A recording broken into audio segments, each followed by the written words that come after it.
Hare Krishna, Krishna Krishna, Hare Hare, Hare Rama, Hare Rama, Rama Rama, Hare Hare.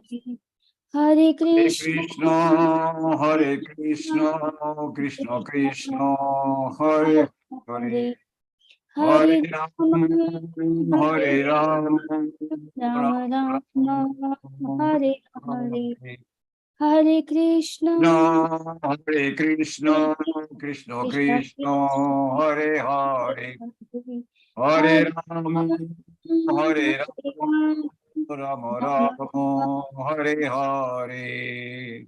Hare Krishna, Hare Krishna, Krishna Krishna, Hare Hare, Hare Rama, Hare Rama, Rama Rama, Hare Hare, Hare Krishna, Hare Krishna, Krishna Krishna, Hare Hare, Hare Rama, Hare Rama, Rama Rama, Hare Hare, Hare Krishna, Hare Krishna, Krishna Krishna, Hare Hare, Hare Rama, Hare Rama, Rama Rama, Hare Hare, Hare Krishna, Hare Krishna, Krishna Krishna, Hare Hare, Hare Rama, Hare Rama, Rama Rama, Hare Hare, Hare Krishna, Hare Krishna, Krishna Krishna, Hare Hare, Hare Rama, Hare Rama, Rama Rama, Hare Hare, Hare Krishna, Hare Krishna, Krishna Krishna, Hare Hare, Hare Rama, Hare Rama, Rama Rama, Hare Hare, Hare Krishna, Hare Krishna, Krishna Krishna, Hare Hare, Hare Rama, Hare Rama, Rama Rama, Hare Hare, Hare Krishna, Hare Krishna, Krishna Krishna, Hare Hare, Hare Rama, Hare Rama, Rama Rama, Hare Hare, Hare Krishna, Hare Krishna, Krishna Krishna, Hare Hare, Hare Rama, Hare Rama, Rama Rama, Hare Hare, Hare Krishna, Hare Krishna, Krishna Krishna, Hare Hare, Hare Rama, Hare Rama, Rama Rama, Hare Hare, Hare Krishna, Hare Krishna, Krishna Krishna, Hare Hare. Hare Krishna Prabhuji. Hare Krishna, Hare Krishna, Prabhu. Thank you so much, Manisha Mataji and KK Mukherjee Prabhuji. Hare Krishna. Let's start with the... Should I read this? No, Prabhuji, we'll just chant the prayers to Srila Prabhupada and Acharyas and then we start. Okay. Om Ajnanatimirandhasya Jnananjana Shalakaya Chakshur Unmilitam Yena Tasmai Shri Gurave Namaha Shri Chaitanya Manobhishtham Sthapitam Yena Bhutale Swayam Rupa Kadamayam Dadati Swapadantikam Vandeham Shri Guru Shri Yuta Padakamalam Shri Guru Vaishnavamscha Shri Rupam Sagar Jatam Sagana Raghunathanvitam Tam Sajivam Sadvaitam Savadhutam Parijana Sahitam Krishna Chaitanya Devam Shri Radha Krishna Padan Sagana Lalita Shri Vishakhanvitamscha He Krishna Karuna Sindhu Deenabandhu Jagatpate Gopesha Gopika Kanta Shri Radha Kanta Namostute Tapta Kanchana Gaurangi Shri Radhe Vrindavaneshwari Vrishabhanu Sute Devi Pranamami Hari Priye Vamcha Kalpatarubhyascha Kripa Sindhubhya eva cha Patitanam Pavanebhyo Vaishnavebhyo Namo Namaha Nama Om Vishnu Padaya Krishna Pristhaya Bhutale Srimate Bhakti Vedanta Swamin iti namine Namaste Saraswate Devi Gauravani Pracharine Nirvishesha Shunyavadi Paschatya Deshatarine Jai Sri Krishna Chaitanya Prabhu Nityananda Shri Advaita Gadadhara Srivas Adi Gaura Bhakta Vrinda Hare Krishna Krishna Krishna Hare Hare Hare Rama Rama Rama Hare Hare. Hare Krishna. Wish all the devotees a very happy Makara Sankranti, Pongal and Lohri festivals. Hare Krishna. So we start with text 6. K.K. Mukherjee Prabhuji, you want to recite? Hare Krishna Prabhuji. Hare Yes. Krishna. Hare Krishna all everybody. Mantras 6 and 7. Yastu sarvani bhutani atmani ivanu pashyati sarva bhuteshu chatmanam tato na viju gupsate.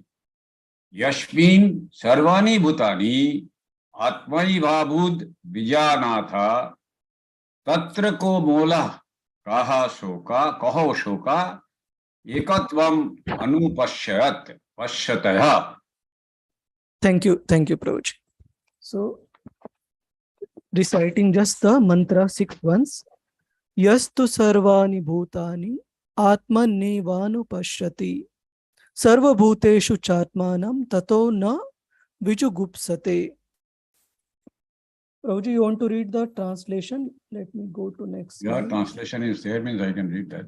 Mhm. Now, English translation. Mhm. He who sees systematically everything in relation to the Supreme Lord, who sees all living entities as his parts and parcels, and who sees the Supreme Lord within everything, never hates anything or any being. One who always sees all living entities as spiritual parts, in quality one with the Lord, becomes a true knower of things. What then can be illusion or anxiety for him? Thank you, Prabhuji. So, in these two texts of Sri Ishopanishad, the qualities of a Uttama Adhikari, of a pure devotee of the Lord, a Mahabhagavad devotee, are described. So, we'll cover text 6 first. So, the most important word in this text is Atmani eva anupashyati. Atmani means the Supreme Personality of Godhead in relation to the Supreme Lord. So all the living entities, yastu sarvani bhutani atmanevanu pashyati. That means a Mahabhagavad devotee, a Uttama Adhikari Bhakta, he sees all the living entities, and even Bhagavad Gita confirms to this in 5:18, whether a Brahmana, an animal like dog, or a dog eater, a Chandala, a Pandita, a learned person, sees all these living beings on the platform of soul as the part and parcel of Supreme Lord in relation to the Supreme Lord. And continuing with the same theme in the mantra 7, the last word used is ekatvam anupashyatah. So ekatvam means of one who sees through authority, oneness in quality. Such a Uttamadhikari Bhakta sees all the living entities as one, and we will see Srila Prabhupada's explanation on what does this oneness stand for. Anupashyatah. one who sees through the authority, or one who sees constantly like that. Anu means by following the path shown by the authorities, one who sees all the living entities as the part and parcel of the Supreme Lord. This is again the quality of a Uttama Adhikari. So first we will discuss in brief about these three levels of devotees. A first class devotee, who is called Uttama Adhikari, or Srila Prabhupada also mentions him as Mahabhagavad devotee. Madhyama Adhikari, who is a preacher devotee, that means who is able to discriminate based on what that we will say. Discriminate word as such has a negative connotation, but in this case it doesn't carry negative connotation. It carries discriminate means one who is able to differentiate and deal accordingly with different types of living entities. And we will see based on Srila Prabhupada's purport in a while, how does Madhyama Adhikari Bhakta differentiate between different living entities, and he has his interaction with different living entities based on that discretion. And a Kanishta Adhikari Bhakta, a neophyte means one who has just started in his or her spiritual progress. Such a devotee, how he is very, very respectful towards the Lord and the deities, but as far as dealing with the other living entities are concerned, he is not able to give them proper respect or deal with all other living entities properly. That is a characteristic of a Kanishta Adhikari, a neophyte devotee. So let me share my screen to read part of Srila Prabhupada's purport to take this discussion forward. 1 second. Yeah. So let me request a devotee. Anybody would like to read Srila Prabhupada's purport, giving explanation on these three levels of devotees?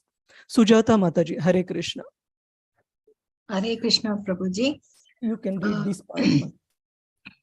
The Madhyama Adhikari, the preacher, is also well versed in the Shastras and can convince others also. But he discriminates between the favorable and the unfavorable. SB 4.22.16 purport. The word Atmavatta is significant in this verse. There are three different kinds of devotees, namely Kanishta Adhikari, Madhyama Adhikari, and Uttama Adhikari.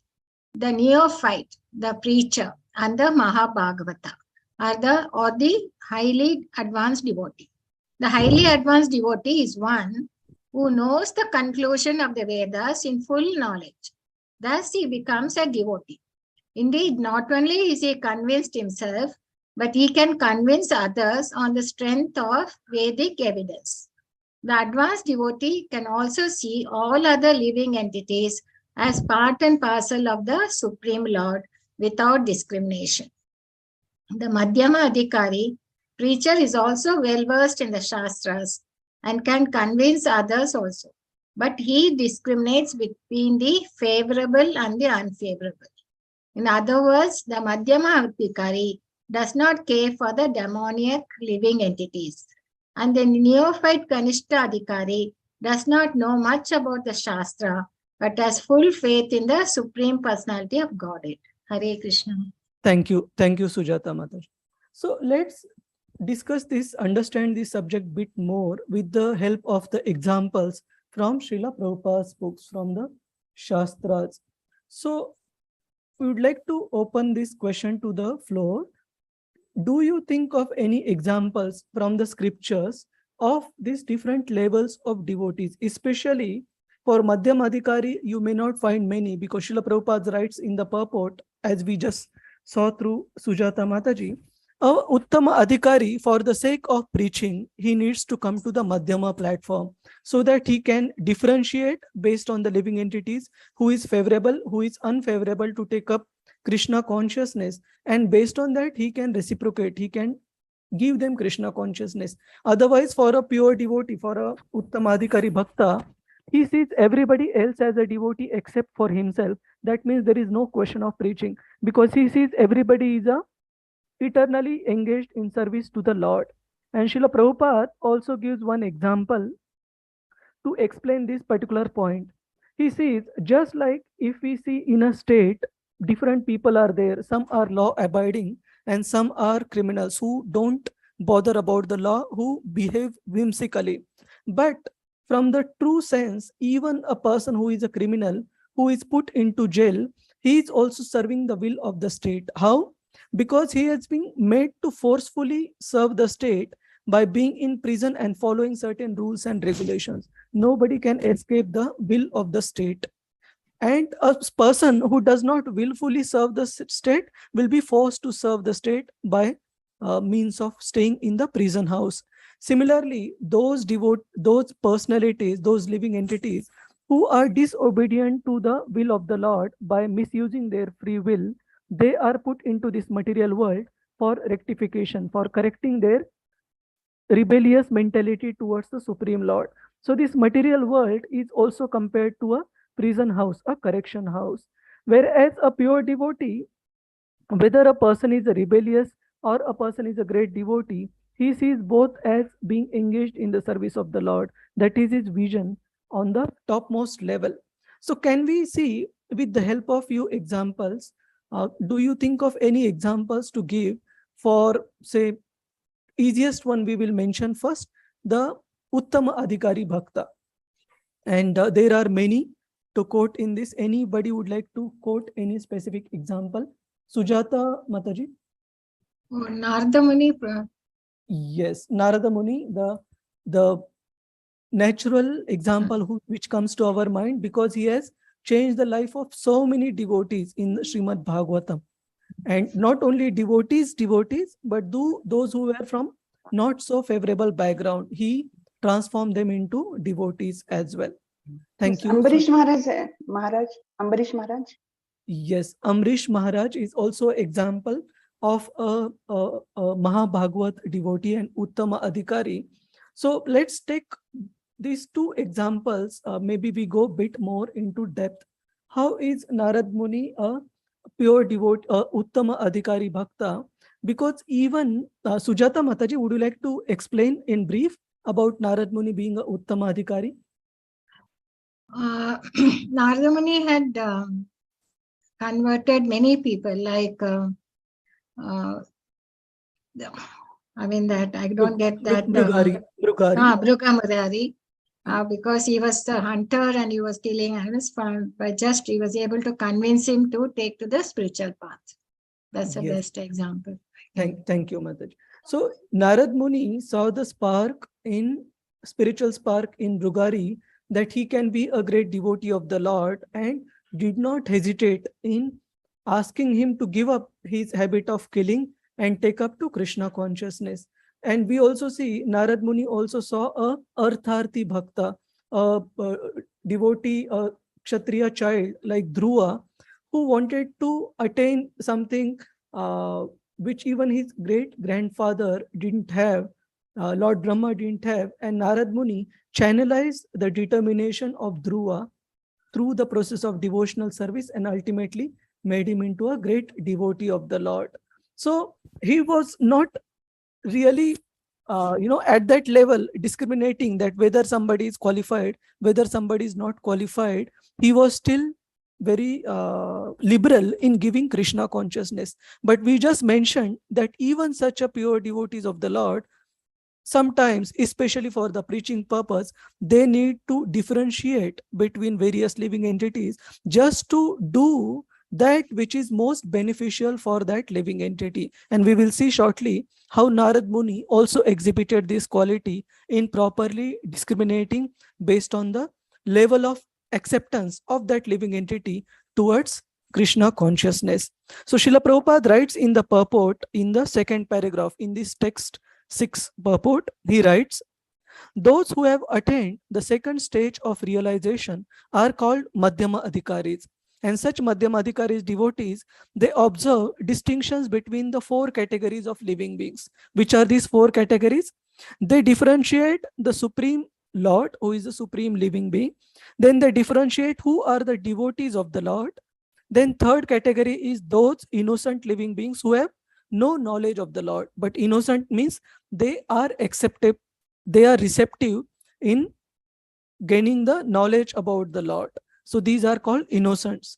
And fourth type of living entities which the Madhyam Adhikari discriminates are the atheists, those who have no faith in the Lord and hate those in devotional service.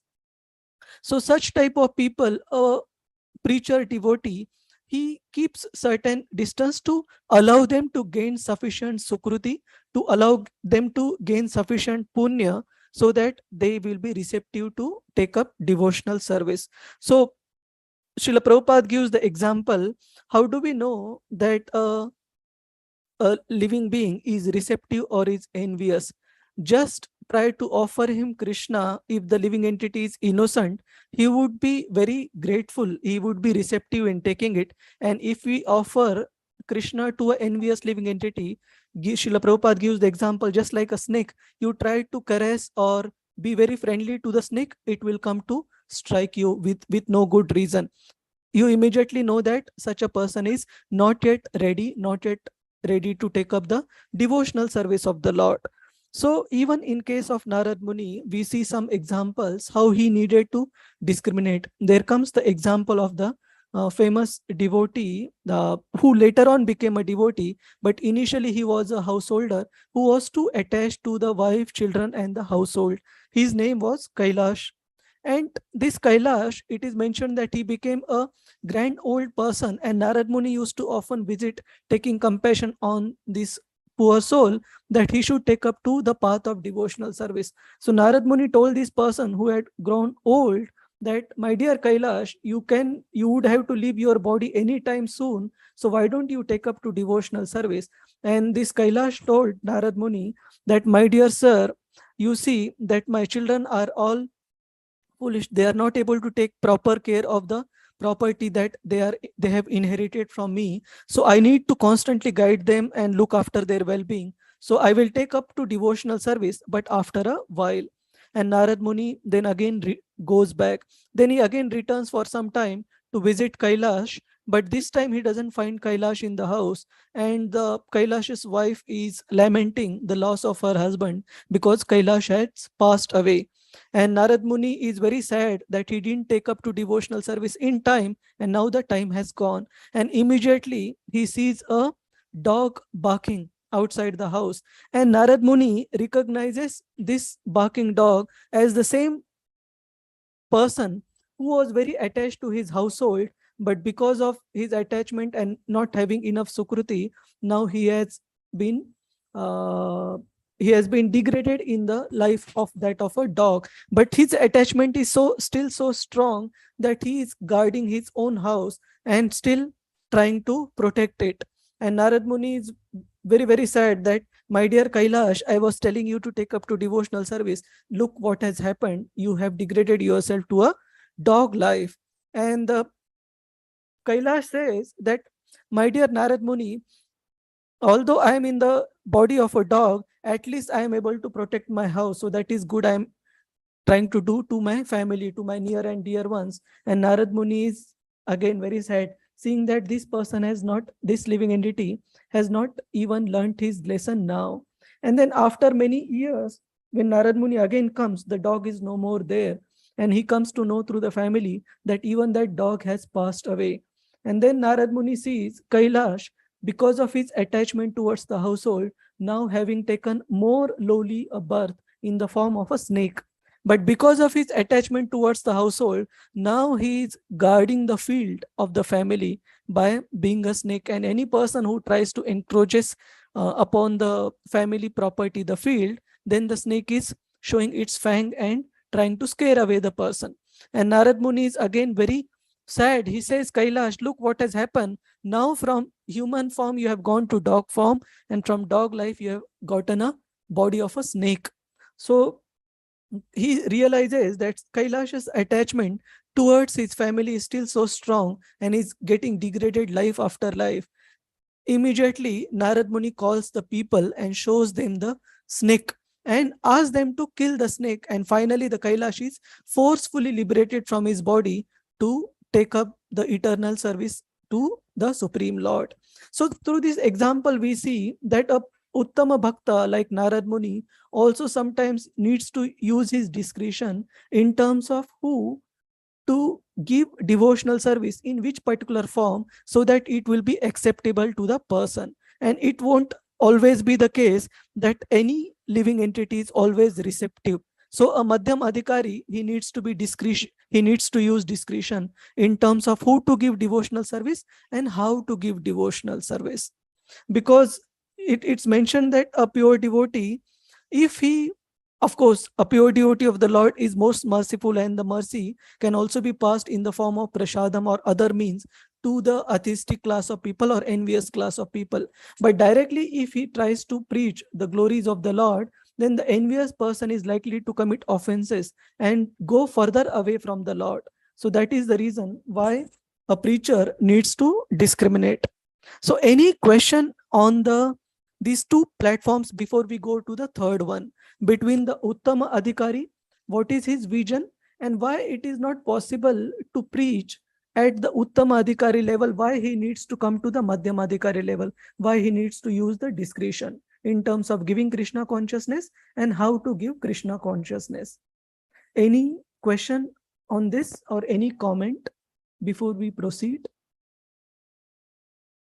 So we have two more examples on the chat.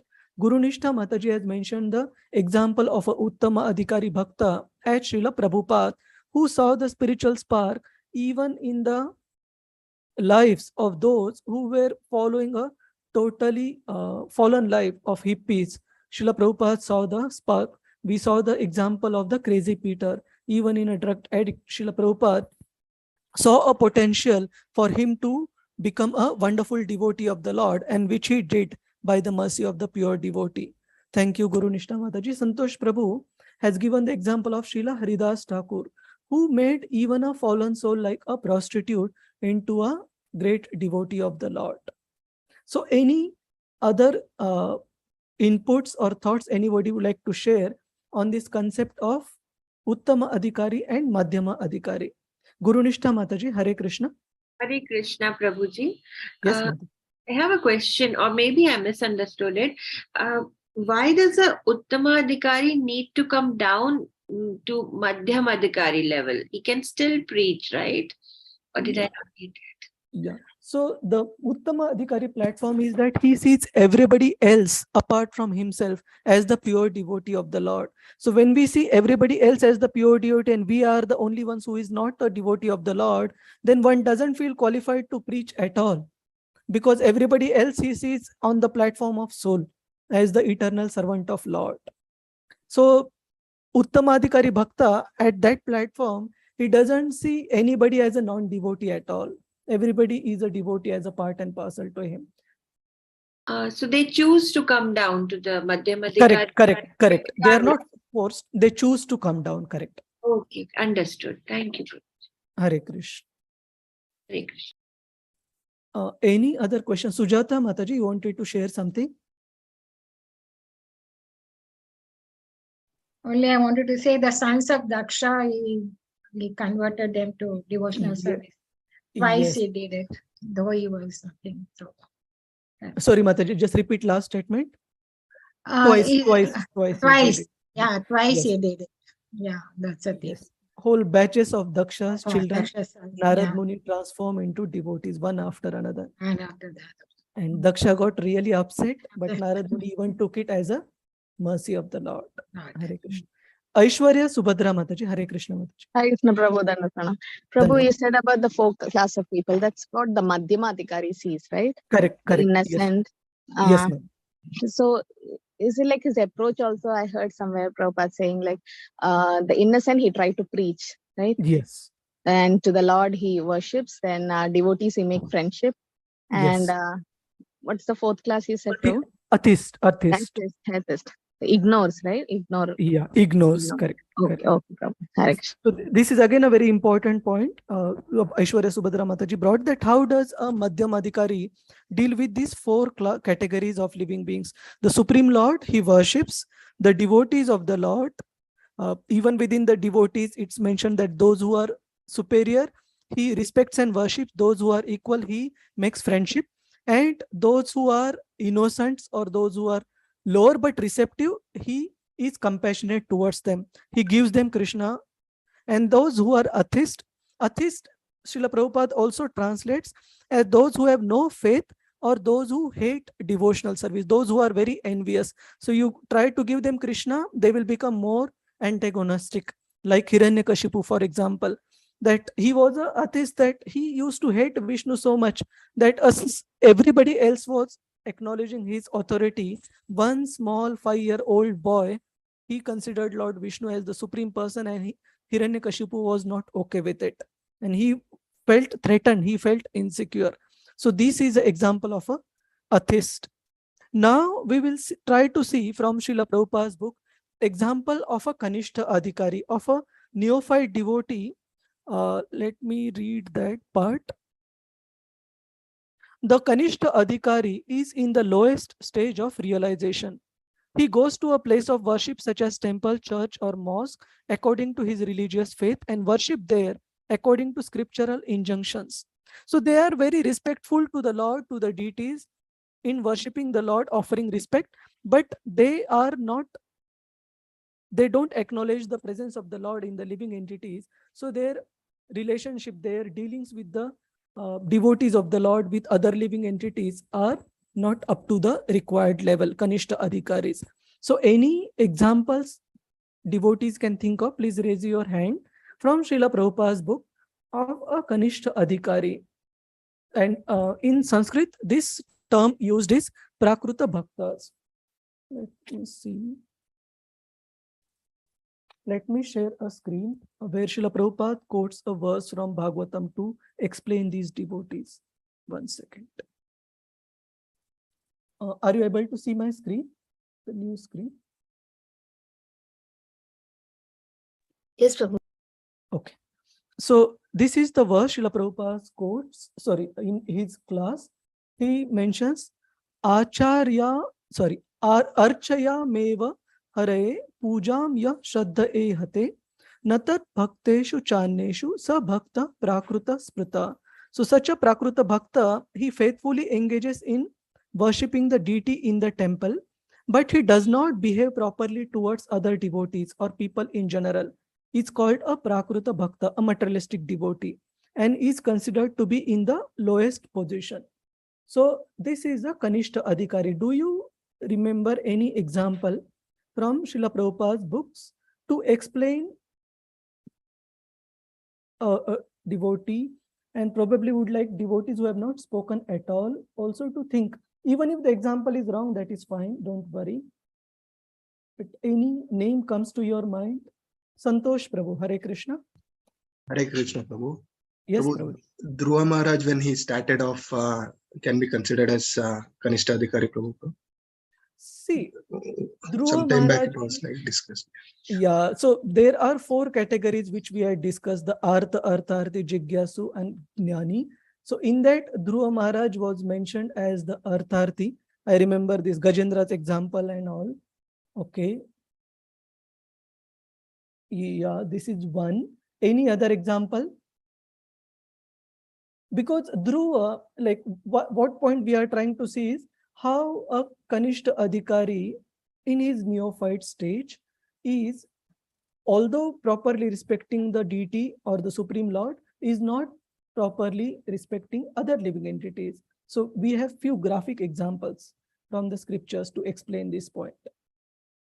Thank you, Santosh Prabhu, by the way, for sharing the example. Any other example comes to any devotee's mind?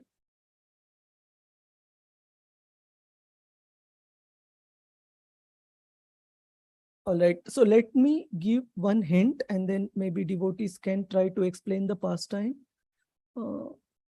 Sage Durvasa. So Murli Kari Prabhu has mentioned example of Durvasa Muni, obviously, yes. So who respected the authority of the Supreme Lord, but was disrespect. Basically, he did error in judgment, in understanding the greatness of a devotee like Amrish Maharaj.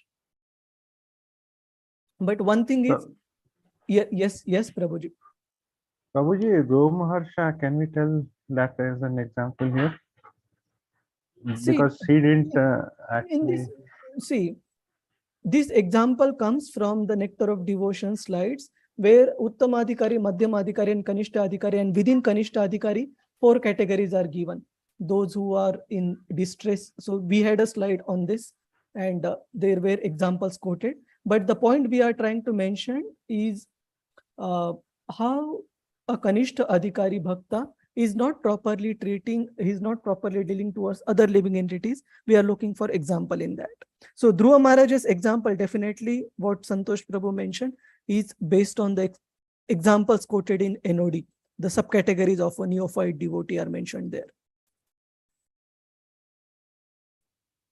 So we see in the one of the episodes in Krishna book, the examples of the Yagnik Brahmanas who are conducting sacrifices. Would anybody like to explain that in very, very brief?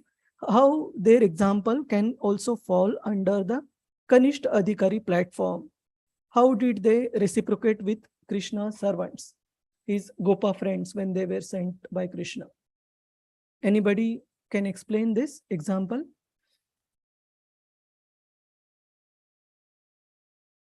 We would like devotees to open up so that, this is more interactive session. Otherwise, it would become like a one-side communication. Prakash Parekh Prabhuji, Hare Krishna. Yes, Prabhuji. Hare Krishna, Prabhuji. Yes. When Krishna sent Gopa friends to fetch some food for them as they were all hungry after playing, the Brahmanas had lot of food and they wanted to sacrifice that food to the yagna to actually Lord Krishna. But they refused to give. They said, let the procedure be completely over and all the mantras are done, and then only we might be able to give you the food. And that's how all of them rejected Gopa friends to give any food at all. Of Yes. course, then subsequently they went back to the village, and all the women folk of the village immediately gave the food because Krishna wanted a food. So they all were very happy to give food. Yes, yes. Thank you, Prakash Prabhuji. So when the Gopa friends of Lord Krishna were sent by Krishna and Balaram to these Yagnik Brahmanas, the contrast was that they were engaged in serving the yagya, and the Krishna mentions in Bhagavad Gita, the enjoyer of the yagya is supposed to be him. But when the opportunity came to provide what Krishna was asking, they didn't even look at the Gopa friends. They completely ignored them. And the Gopa friends of Lord Krishna, they felt very, very sad that they didn't even acknowledge their presence. They kept engaging in their own rituals, and they came back sad, back to Lord Krishna. And then, as Prakash Prabhu mentioned, they were sent back by Lord Krishna to approach the Yagya Patnis, the wives of the Yagnik Brahmanas.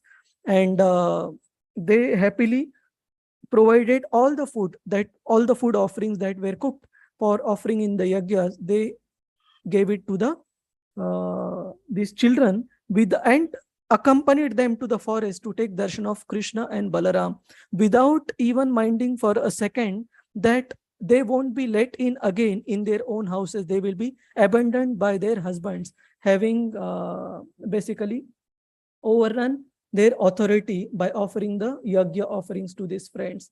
So they didn't mind at all. So this example, we see that these Yagnik Brahmanas, although they are engaged in performing the rituals, in serving the yagya, when the actual opportunity came, they failed to recognize that opportunity. So this is one example we can see. Any question or query on understanding these 3 levels of devotees: the Kanishta Adhikaris, the Madhyama Adhikari, and the Uttama Adhikari? Or any other thoughts anybody would like to share?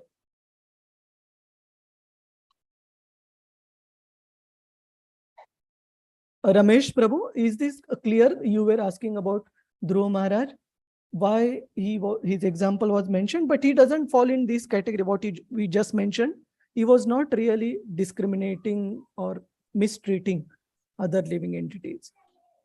Yes, bro. Yes. Clear. Hare Krishna. And obviously, we don't judge any of these examples. Hare Krishna. Sorry. Anybody would like to say something? All right. So we proceed. Yeah. So now, Srila Prabhupada, let me just see anything is remaining in mantra 6. Yeah, so there is one more group exercise for mantra 6.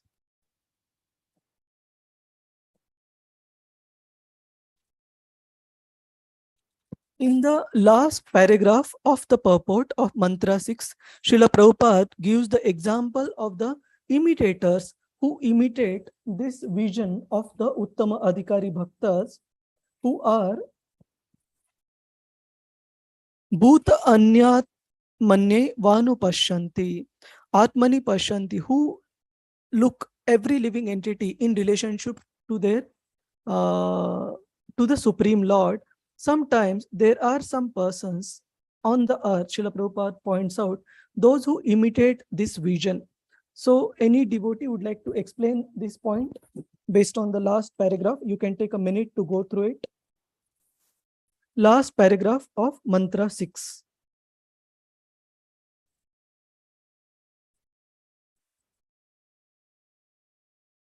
And you can raise your hand once you are able to explain the analogy Srila Prabhupada is giving. Who are the imitators of Uttama Adhikari?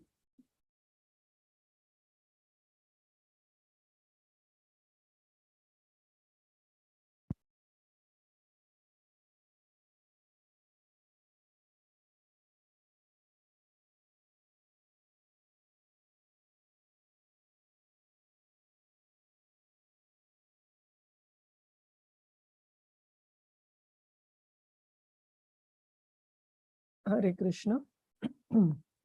We want to conclude today a bit early because of Pongal. So we would appreciate devotees if we can go a bit faster.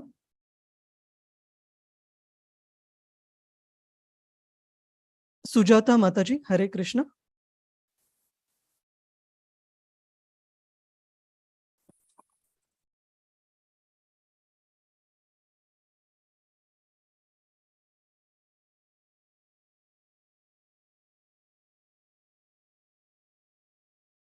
Srila Prabhupada gives the example in the last part of the purport, that of the modern day, some of the politicians who also try to have this vision of equality towards all the living entities without giving any reference to the origin, the source of that equality being the common father, being the Supreme Lord Krishna as the father of the living entities.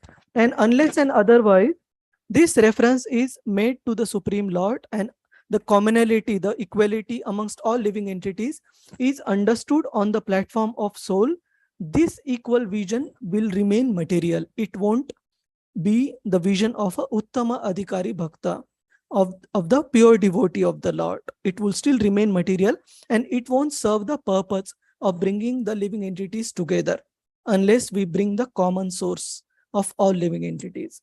Any questions or any Prabhuji, thoughts? here the example of Harijana we can give it, right? So I think so there was a movement where so the lower caste people were not allowed during our independence, right? So they were not allowed to the temples. So that's the reason they were called as Harijana, and then they were allowed to the temples, but they didn't have the God consciousness. So the only thing was they could enter the temples, but they were missing this. So they didn't know what is God and all those things. But the only thing they could do is they can enter the temple. So this is also an imitation on the Prabhu of the Uttama Adhikari. Yeah, this is one. And in this particular case, the politician who was responsible for coining this term, he was also he was contacted by Srila Prabhupada to preach on the basis of Bhagavad Gita to help assist Srila Prabhupada, but he didn't reciprocate, he didn't show any interest. So this vision will remain material as long as we don't bring the common source of all the living entities in picture. Thank you, Ramesh Prabhu. Hare Krishna. So if there are no other questions, comments, we proceed. to text 7. So we'll just recite mantra 7 once. Let me go back to the previous slide.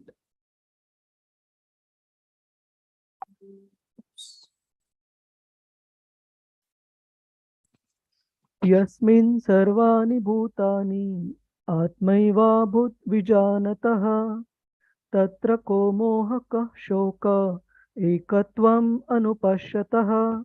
So the characteristic of such a person who sees everybody on a platform of oneness in terms of one's being same in quality but not same in quantity.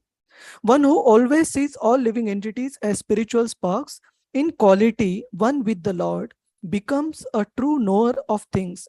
What then can be illusion or anxiety for him? So such a pure devotee of the Lord, a Mahabhagavad Bhakta, his characteristics are further mentioned that he sees ekatvam anupashyatah. So what is this ekatvam? As we had discussed during the introduction part of Ishopanishad, sometimes these texts of Ishopanishad are unscrupulously utilized, taken by the Mayavadi philosophers to drive the impersonalistic agenda. And Srila Prabhupada, he took the very same verses which the Mayavadis use to drive the impersonalistic agenda to give a Vaishnava commentary and explanation on them. So Srila Prabhupada explains this concept of ekatvam, oneness, to give the famous example of the sparks and the fire. So this ekatvam is in terms of the quality, but in terms of the quantity, we are very, very minute. We are Anu and Lord Krishna is Vibhu. He is unlimited. So we are qualitatively one with the Lord, but quantitatively we are infinitesimal, very, very minute, small particle of the Lord. So such a pure devotee, a Mahabhagavad Bhakta, sees every living entity as ekatvam, and anu means following the path of the authorities. Such a advanced devotee sees the living entities as being on the same level in terms of the quality as the Supreme Lord. So again, the example can be considered of Narada Muni, the pure devotee of the Lord, who, as we saw, he saw the spark in each and every living entity, even if somebody who is fallen, or even if somebody who is in a lower birth than the human life, Narad Muni saw spark in even such living entities to make them devotees of the Lord. So such pure devotees, it is mentioned for them, Srila Prabhupada explains that, which is that line, Atma eva bhut. So this word Srila Prabhupada takes, Atma eva bhut, that because they are a spirit soul, part of the Lord, they are on the same level in terms of quality. To compare it to the Brahma Bhuta verse from Bhagavad Gita 18 chapter, where it is mentioned, Brahma Bhuta prasannatma na shochati na kangshati sama sarveshu bhuteshu mad bhaktim labhate param. That such a devotee who is situated on the platform of Brahman, on the platform of equality, his characteristics are, he doesn't lament for anything, na kangshati, neither he desires anything, he desires anything materially, he doesn't. And that's why even if there are so-called apparent great losses in his or her life, we see that such a devotee is completely unperturbed. He is not disturbed. So can we give specific examples from the scriptures, either Srila Prabhupada's books, of the devotees who showed these characteristics of being on the na shochati na kangshati platform, that even when there were apparent great losses, irreparable losses in their life, they were completely unperturbed. Any example anybody can think of such a devotee? We see devotees raising hand, but they have already spoken or mentioned few examples earlier. Adish Prabhu, Ajit Tiwari Prabhu, Ankit Prabhu, there are so many devotees. Hare Krishna Prabhuji, Kunti Mata. Kunti Maharani. Yes, Prabhu. Can you explain any example from her life? In her prayer, she says that, "Oh Lord, please give me more trouble. What is that? More Not calamities. more Calamity. calamities so that I can remember you. So that I can remember you more. Yes, Prabhuji. So this is again a very graphic example of Pandavas and Kunti Devi, who after having lost everything that they were entitled to, they didn't even for a moment ever think that why is Lord Krishna doing it to them. They remained chaste in their devotional service. They remained loyal in their devotional service. Let me see chat. We have few examples coming up. Yeah, so Ankit Prabhu has given the example of Srila Prabhupada thanking the Lord after getting 2 heart attacks that he still survived and Lord still allowed him the time to fulfill the order of his spiritual master and for not getting another one. Thank you, Ankit Prabhu. Let me see. Santosh Prabhu has mentioned example of pure devotee of the Lord, Srila Prabhupada's senior disciple, His Holiness Jai Pataka Swami Maharaj.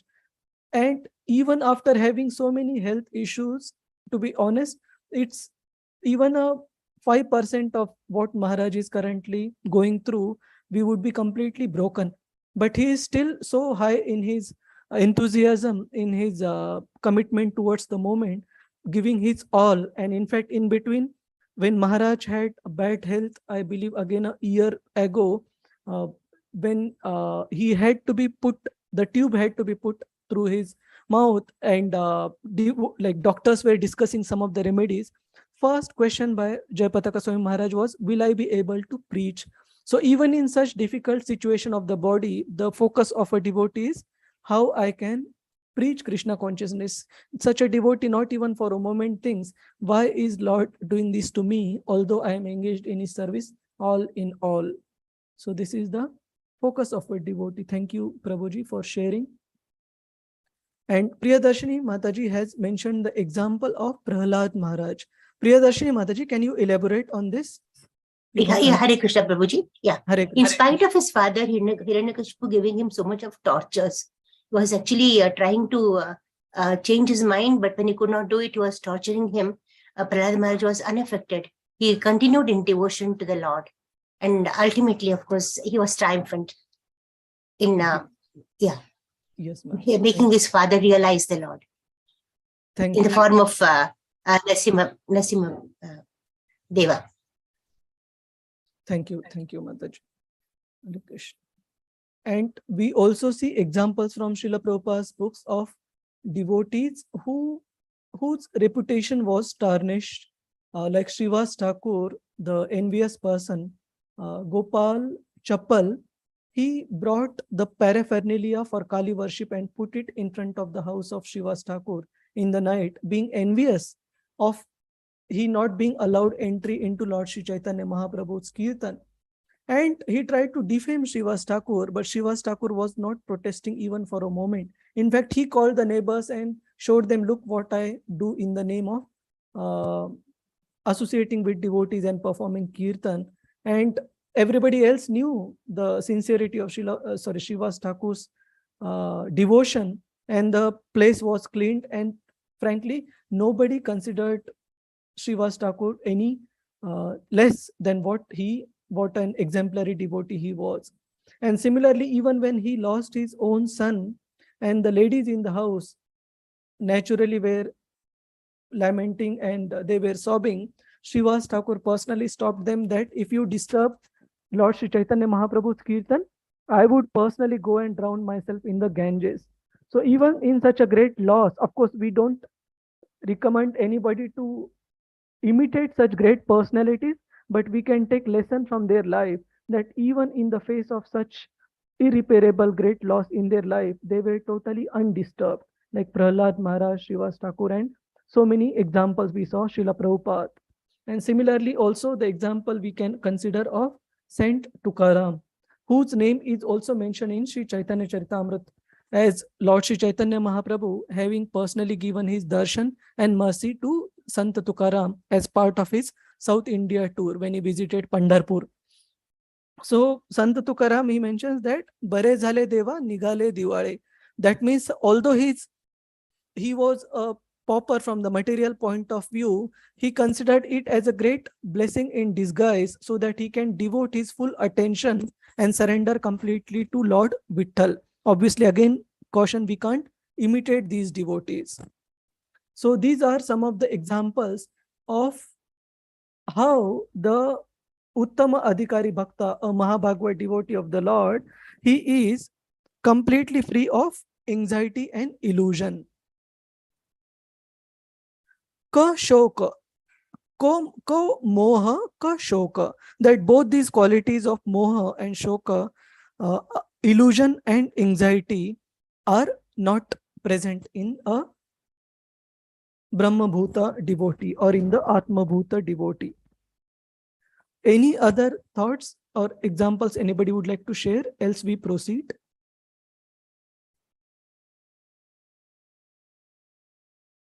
Okay, we proceed to next mantra, which will be the last verse which we take up for discussion. Anybody would like to read this commentary by Srila Prabhupada? So I would be taking just around 10 more minutes because we want to see one small video of Srila Prabhupada explaining the example in text 8 of Ishopanishad. So, Guru Nishtha Mataji, Hare Krishna. Hare Krishna, Prabhuji. Yes. Ekatvam anupashyatah. The Isopanishad advises Ekatvam anupashyatah. A devotee should see the Supreme Personality of the Godhead to be situated in everyone's heart and should also see every living entity as an eternal servant of the Lord. This vision is called Ekatvam, oneness. Thank you, Mataji. We'll need few more slides to be read. Indira Mataji, Jaivan Prabhu, Hare Krishna. Hare Krishna, Prabhuji. Yes, Prabhuji. Although there is a relationship of master and servant, both master and servant are one because of their spiritual identity. This is also Ekatvam. Thus, the conception of Ekatvam for the Vaishnava is different from that of the Mayavadi. Srimad Bhagavatam 7.5.12 Purport. Thank you, Prabhuji. So, this is a very important concept of Achintya Bheda Bhed, how we are qualitatively same as the Lord but quantitatively different. And I hope all the devotees are clear about this. Anybody has any doubt on this? What is this concept of Ekatvam mentioned? Let me just quickly check the chat. Attendance link I will share. 1 second.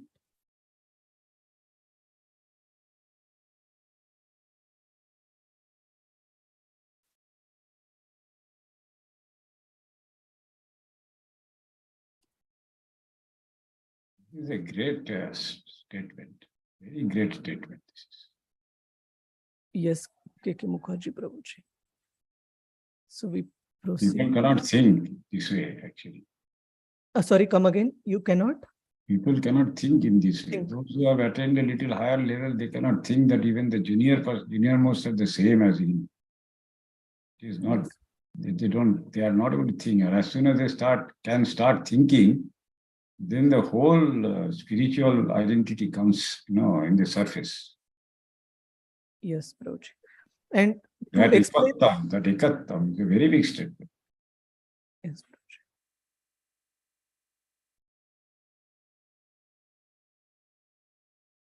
Prabhuji. And why this concept of ekatvam to understand is very, very important. And we had also quoted this as part of our previous discussion. Srila Prabhupada gives two examples, two analogies. One is that of a family and another is that of a nation. So just like every citizen in a given particular nation has the same interest that of the nation in his mind, or any member of the family has the interest of the common interest of the family in mind. So therefore, since all the living entities are members of the same supreme family, their interest and that of the supreme being are non-different. So anybody would like to read this? Priyadarshini Mataji, Hare Krishna. Krishna Prabhuji. Yes, Just as in a family, the interest of all members is one, or in a nation, the national interest is one, although there are many different individual citizens. Since the living entities are all members of the same supreme family, their interest and that of the supreme being are not different. Mantra 6 purport. Thank you, Prabhuji. Thank you, Mataji. And in regard to this purport, we had also seen examples of few entities, few living beings, few persons who were initially distracted from having their interest aligned with that of the Supreme Lord. And what was the result? They were completely frustrated. They were in like total mess as far as the having the peace of mind, having the clarity in their life is concerned. We saw the example of a person born in a Brahmana family, the son-in-law of Sarvabhaum Bhattacharya, Amogha, who, although being born in such a pious family, he was so much envious of Lord Sri Chaitanya Mahaprabhu that he used to find fault, nothing but faults in Lord Chaitanya Mahaprabhu, and concluding any wrong conclusion based on his mental speculation. When he saw the ants around the room of Sri Chaitanya Mahaprabhu in Gambhira, he concluded that Chaitanya Mahaprabhu must be eating lot of sweets. And Chaitanya Mahaprabhu, not even for a single time, protested. But what was the result? He was completely frustrated to such an extent that he went on committing bigger and bigger offenses. And finally, he contracted cholera and was almost on his deathbed. It was only because of his connection to his father-in-law, who happened to be a great devotee of the Lord, that he got saved by the mercy of the Lord. So we see that the devotees of the Lord who have aligned themselves with the will of the Lord, they lead the life without any anxiety, illusion, or lamentation. But those personalities who don't have their interest aligned with the interest of our Supreme Father, they live a life of total chaos and frustration. So we proceed. Now we are in the last mantra of our discussion today. Do we have Divya Rukmini Mataji? Mataji can recite the prayer if you are present. All right. So anybody else would like to recite? This has a proper meter, bit different meter. Lalita Mataji, Hare Krishna. Hare Krishna, Prabhuji. Yes, Mataji. Saparyada chukram makayam avranam asnaviram shuddham apapaviddam kavir manishi paribuhu swayambhu yatatyatyato arthan vyadada chasvadibhyah samabhyah. Hare Krishna. Thank you, Mataji. So this is a bit difficult to recite unless we know the meter, and Mataji has recited this in a perfect meter. Translation of this verse: such a person must factually know the greatest of all, the personality of Godhead, who is unembodied, omniscient, beyond reproach, without veins, pure and uncontaminated. The self-sufficient philosopher who has been fulfilling everyone's desire since time immemorial. So here the characteristics of the Supreme Lord are mentioned, which such a devotee of the Lord realizes. And Srila Prabhupada explains in the purport the most important of the words in this particular verse as apapa viddham. Apapa viddham means Krishna completely being uncontaminated, untouched by the any contamination. He is always pure. And Srila Prabhupada gives the example of the sun in the purport. He mentions just like sun absorbs water even from the contaminated place, or he provides the heat and the light even to a person who might be deceased, but he never ever gets contaminated because of this disease of the person or contaminated place having contamination in it. Sun remains always pure. And Srila Prabhupada explains in the purport that sun is still as an entity, it is a creation of the Lord. It is not reflecting its own light. It is reflecting the light that is coming out from the body of the Lord as the Brahma Jyoti. Then what to speak of Lord Krishna, who is the source of millions and billions of such suns in various universes. Each universe we find such planet, so he can never be contaminated by any of the sinful reaction. And Srila Prabhupada also mentions that this particular question of Krishna being touched by any sinful reactions was asked by Maharaj Parikshit to Shukadev Goswami after the Rasa Leela episode was described to him. So, and this question Parikshit Maharaj just asked for the clarification for the common people in general. He asked that Krishna came to this material world to share and to spread morality and establish the principles of religion, then how is it that he danced with the wives of somebody else, other persons in the rasa dance? And to which Shukadev Goswami explained thoroughly that even those persons who remember Krishna and who carry him in their heart, they, by the remembrance of the Lord, are purified in their heart completely. And what to speak of Krishna getting any contamination? One who sincerely reads, hears this pastime of Rasa Leela in the proper parampara, they also get purified in their heart. Then how can Krishna get any putrefaction, any contamination in himself? So we'll read this explanation by Srila Prabhupada in this verse and the next verse. So any devotee would like to read these few slides? Neetu Mataji, Hare Krishna. Hare Krishna, Prabhuji. Yes, Mataji. This is most important part of this verse. No sin can pollute Krishna. There cannot be any sinful action. Your laws cannot restrict Krishna. Yes. Mm-hmm. For you, there may be so many restrictive laws. Sometimes less intelligent class of men, they criticize Krishna. How he enjoyed the company of so many young girls. Mm-hmm. They were wives of other persons. So how it is so? So the answer was given that Krishna cannot be contaminated. Rather, anything comes to Krishna, even with contaminated mind, becomes purified. Isopanishad lecture, Los Angeles, May 11, 1970. Hare Krishna, Prabhuji. Thank you, Neetu Mataji. So we would see one verse from Srimad Bhagavatam where this last statement, what we read here, is elaborately explained. Anybody who comes in touch with Krishna with any particular motive, they still get purified. What to speak of Krishna getting contaminated? So let me share that screen.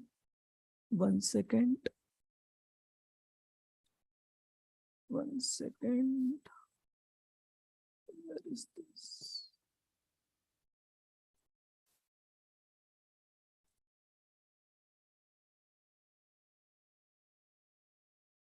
Yes. So this verse comes in 7th canto of Srimad Bhagavatam, 1st chapter.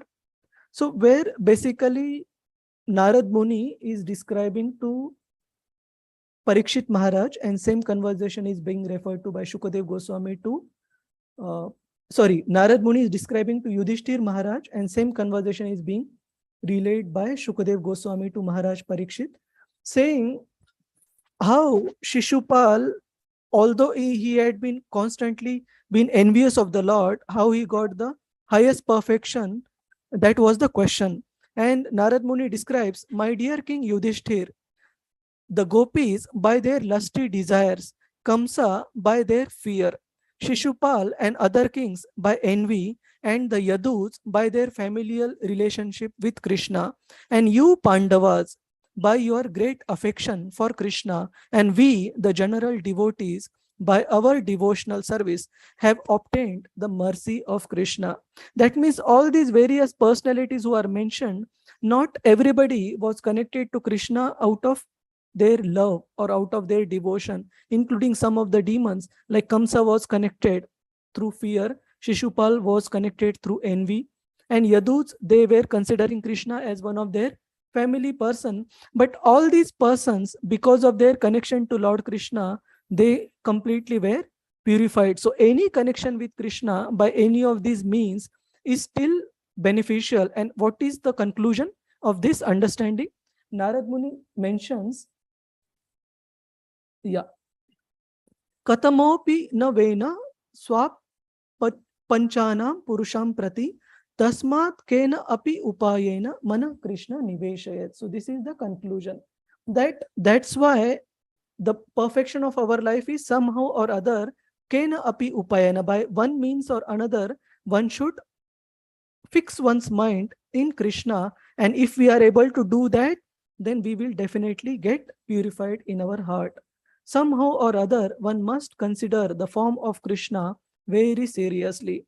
Then by one of the 5 different processes mentioned above, one can return back home, back to Godhead. So kena api upayana, some way or other, based on the examples Narad Muni has given in the previous verse, if we fix our mind on Krishna, mana Krishna niveshayet, then we will be purified within our heart. There is no question of Krishna getting contaminated. So with this we come to the last part of our discussion.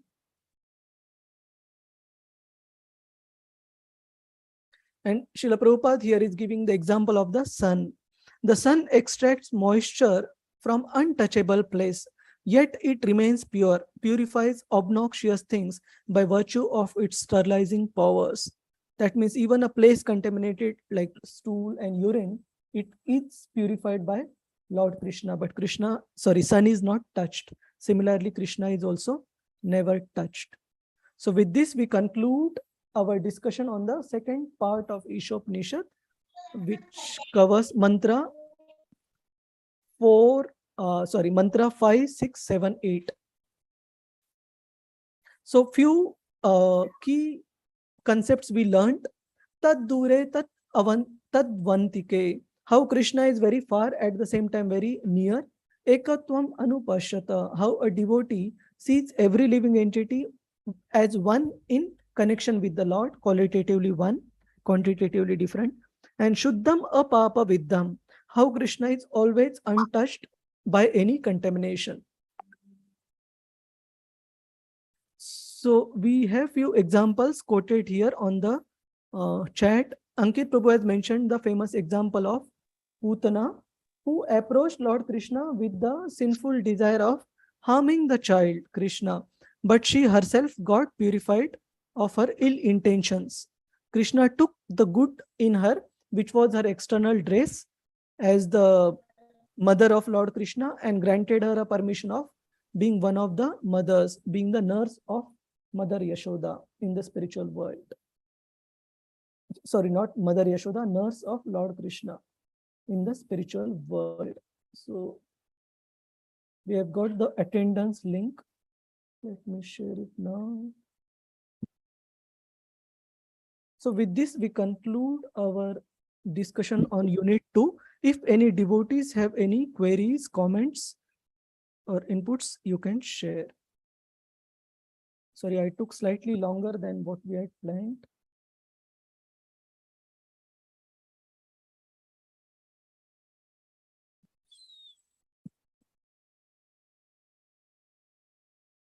So Vilas Prabhu has given the example of the hunchback lady in Mathura who offered the chandan to Lord Krishna. Yes, so actually, what was the name of this lady hunchback? Aishwarya Subhadra Mataji. Kubja Prabhuji, Kubja. Kubja. Yes, Vilas Prabhu. Thank you. So Kubja, she offered the chandan to Lord Krishna and Balaram, and it is explained that even Kubja, she was attracted to the Lord on a material platform, but she eventually got purified, and Lord Krishna completely satisfied her and purified her. Right. So I've shared the link, the attendance link. Devotees can mark their attendance, and if there are okay, so Rupali Mataji has mentioned Kubja was Bhudevi. I will confirm this separately, Mataji. Hare Krishna. Any other questions, comments, thoughts anybody would like to share on our discussion? Ajit Tiwari Prabhuji, Hare Krishna. Hare Krishna Prabhuji. Yes. Prabhuji, not that I believe that not that everyone who is envious of Krishna, even in today's date, like people from other religion, they are envious to Rama or Krishna. They will get liberations out of their enviousness. I think the example what we are quoting of Putna and Shishupal, we have to check that we see that in their previous births they were like Shishupal was Jai Vijay and Putna was the sister of this Bali Maharaj. So that was to fulfill their desire in the next birth. Krishna gave them the opportunity, to fulfill their desire. Like Putna wanted to kill um, uh, the Lord, because he took Bali Maharaj entire kingdom. So to fulfill. Similarly, Shishupal was out of God, the Lord's wish or Lord's will. He took birth as a Shishupal because he was Jai Vijay. But I think saying this, that all the people who are envious, even out of their envy also they will get liberated. According to me, doesn't seems to be in line, Prabhuji. So I need your help to understand more. Yes, Prabhuji. So these examples, what Narad Muni has quoted of Shishupal, is of extreme nature, where they were so fixed in their thoughts of Lord Krishna in those negative attitude. So Srila Prabhupada mentions the problem with the people in general in the material world are, they are demons, but they are very, very small demons where Krishna doesn't need to himself interfere. So your point is completely correct, that cultivating this attitude, one is definitely not doing himself any favor in going closer to Krishna, and they will be condemned in the lower forms, life after life. So that's why we we studied in Nectar of Devotion that our service to Lord Krishna should be rendered in a favorable format. So for the normal devotee, that guidance still remains, that we render anukulena Krishnanushilanam bhaktiruttama, that we render favorable devotional service. But these examples are given by Narad Muni to explain the point how intense fixation of the mind on Lord Krishna has benefited even these personalities who were attached to him in a negative manner. So we are definitely not demons up to their caliber.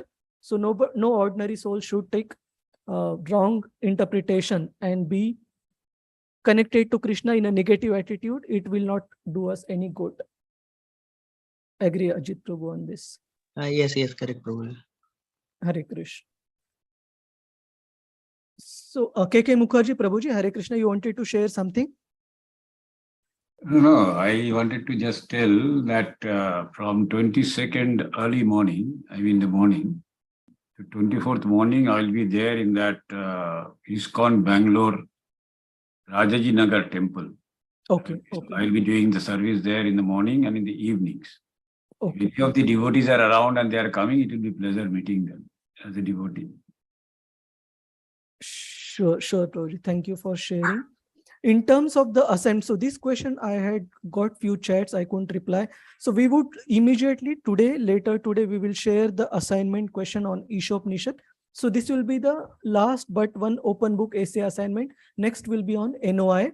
So Ishopanishad will have only open book essay question and closed book examination from NOD. If all of you are okay, we can give two options, 22nd and 29th, or if you feel one option is good enough, 29th, we can have all devotees appear on one single day.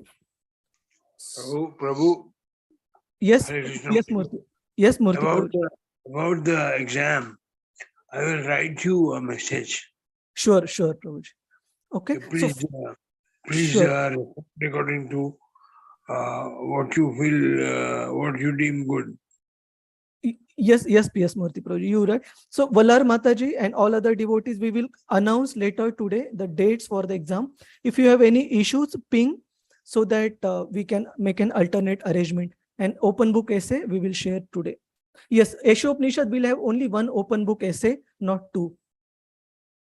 Because Ishopanishad and NOI, they are jointly forming last module number 3 plus 4 plus 5 plus 6.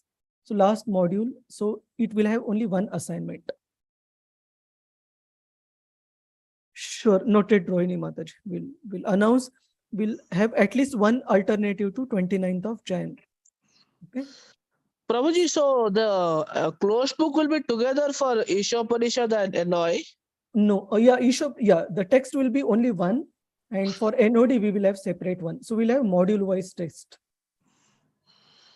So Isopanishad and NOI together constitutes one. Yeah, so closed book will be together for both.